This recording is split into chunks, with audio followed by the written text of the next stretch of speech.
And I'm telling you that once you do that, you'll be better people. Let me now appraise you on the situation back home because it's my job to do so.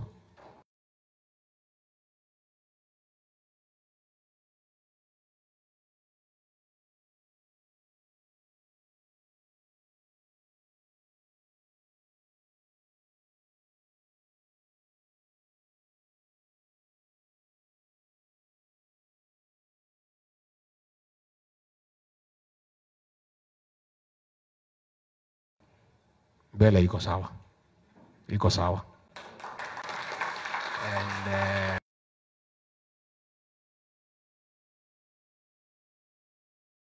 And the government was formed and proceeded. Somewhere along the line, 6 months later, the people who lost decided that they had not lost. You say they want something called a server to be opened. This server, we don't know where it is. President William Ruto or I are not in custody. We don't have the custody of the server. The server is kept by IBC. And there was no server in the last election because there was something called the public portal. The results were uploaded as they were counted. And the whole world, the international community was present in Bomas, and everybody agreed that President William Ruto had won fair and square. Along the way, the opposition decided that they want to start a little fight and go to the streets and demonstrate. And we said it's fine, it's part of democracy. We thought it was that way. But reaching in the streets of Nairobi, it turned out to be different.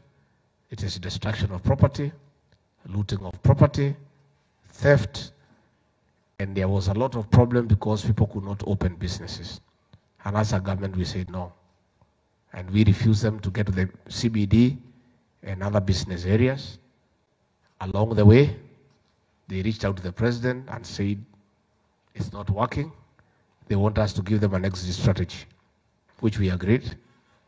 And we told them to go to parliament and discuss.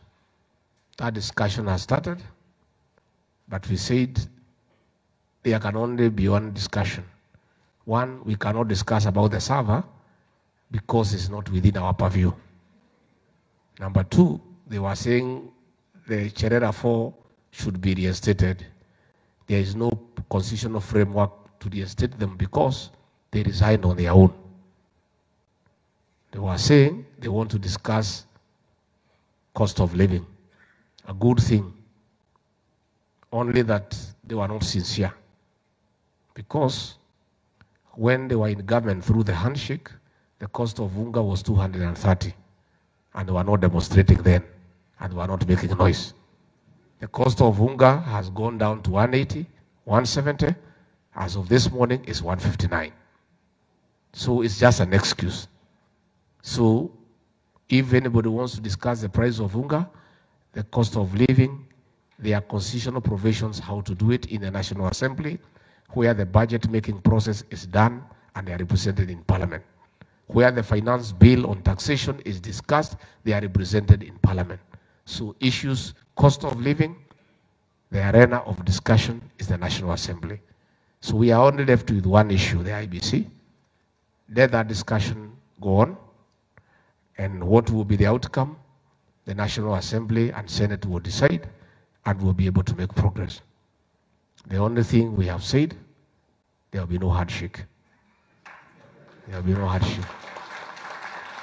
Because once beaten, twice shy. The handshake nonsense was the worst experiment for the people of Kenya. Because it came up with a mongrel of a government. You don't know who is government, who is in opposition. So there was nobody to oversight government. And that led to plunder of resources and theft. COVID-19 billionaires, the haste of COVID-19, money meant for sick people was stolen at that time. There was nobody to say anything. Government was borrowing money at 14% from banks owned by those in government. There was nobody to say anything. 6.1 billion was stolen from Telkom. There was nobody to say anything. 34 billion